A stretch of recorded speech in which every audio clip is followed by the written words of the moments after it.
ಕೇಂದ್ರ ಬಜೆಟ್ನಲ್ಲಿ ಕರ್ನಾಟಕಕ್ಕೆ ಅನ್ಯಾಯವಾಗಿದೆ. ವಿಜಯನಗರದಲ್ಲಿ ಸಿಎಂ ಸಿದ್ದರಾಮಯ್ಯ ಹೇಳಿಕೆಯನ್ನ ನೀಡಿದ್ದಾರೆ. ಫೆಬ್ರವರಿ 7ರಂದು ದೆಹಲಿಯಲ್ಲಿ ಪ್ರತಿಭಟನೆಗೆ ನಿರ್ಧಾರವನ್ನ ಮಾಡಿದ್ದಾರೆ.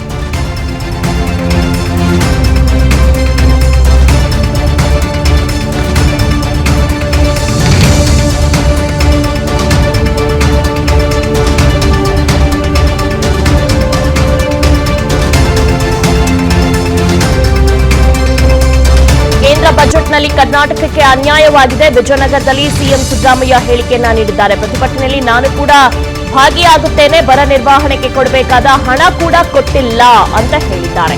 ಹೀಗಾಗಿ ನಾವು ದೆಹಲಿಯಲ್ಲಿ ಪ್ರತಿಭಟನೆ ಮಾಡ್ತೇವೆ. ವಿಜಯನಗರದಲ್ಲಿ ಸಿಎಂ ಸಿದ್ದರಾಮಯ್ಯ ಹೇಳಿಕೆಯನ್ನ ನೀಡಿದ್ದಾರೆ. ನಮಗೆ ಕೇಂದ್ರದಿಂದ ಅನ್ಯಾಯವಾಗಿದೆ.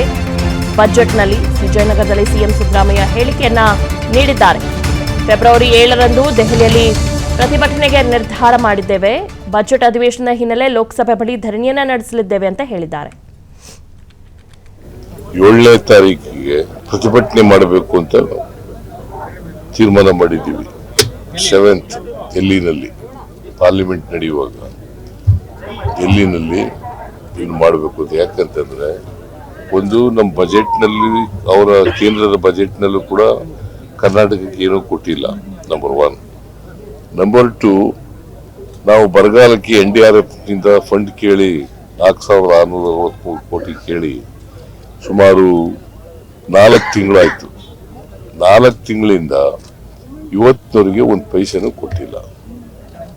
ಅದಕ್ಕೋಸ್ಕರ ಅನಿವಾರ್ಯವಾಗಿ ನಾವು ಪ್ರತಿಭಟನೆಯನ್ನ ಮಾಡಬೇಕಾಗ್ತದೆ ಕೇಂದ್ರ ಸರ್ಕಾರದ ವಿರುದ್ಧ. 7ನೇ ತಾರೀಕಿಗೆ ಪ್ರತಿಭಟನೆ ಮಾಡಬೇಕು ಅಂತ ತೀರ್ಮಾನ ಮಾಡಿದ್ದೀವಿ. 7th ಡೆಲ್ಲಿನಲ್ಲಿ ಪಾರ್ಲಿಮೆಂಟ್ ನಡೆಯುವಾಗ ಡೆಲ್ಲಿನಲ್ಲಿ ಮಾಡಬೇಕು ಅಂತ. ಯಾಕಂತಂದ್ರೆ ಒಂದು ನಮ್ಮ ಬಜೆಟ್ನಲ್ಲಿ, ಅವರ ಕೇಂದ್ರದ ಬಜೆಟ್ನಲ್ಲೂ ಕೂಡ ಕರ್ನಾಟಕಕ್ಕೆ ಏನೂ ಕೊಟ್ಟಿಲ್ಲ. ನಂಬರ್ 1. ನಂಬರ್ 2, ನಾವು ಬರಗಾಲಕ್ಕೆ NDRF ನಿಂದ ಫಂಡ್ ಕೇಳಿ 4,663 ಕೋಟಿ ಕೇಳಿ ಸುಮಾರು 4 ತಿಂಗಳಾಯ್ತು. 4 ತಿಂಗಳಿಂದ ಅನುಕ್ಷಣದ ಸುದ್ದಿಗಳಿಗಾಗಿ ವಿಸ್ತಾರ ನ್ಯೂಸ್ ಯೂಟ್ಯೂಬ್ ಚಾನೆಲ್ ಸಬ್ಸ್ಕ್ರೈಬ್ ಮಾಡಿ. ಹೊಸ ಸುದ್ದಿಗಳ ನೋಟಿಫಿಕೇಶನ್ಗಾಗಿ ಬೆಲ್ ಐಕಾನ್ ಕ್ಲಿಕ್ ಮಾಡಿ. ಲೇಟೆಸ್ಟ್ ಅಪ್ಡೇಟ್ಸ್ಗಾಗಿ www.vistaranews.com ವೆಬ್ಸೈಟ್ಗೆ ವಿಸಿಟ್ ಮಾಡಿ. ಅಂಗೈಯಲ್ಲೇ ಜಗತ್ತಿನ ಸುದ್ದಿ ತಿಳಿಯಲು ವಿಸ್ತಾರ ನ್ಯೂಸ್ ಕನ್ನಡ ಆಪ್ ಡೌನ್ಲೋಡ್ ಮಾಡಿ.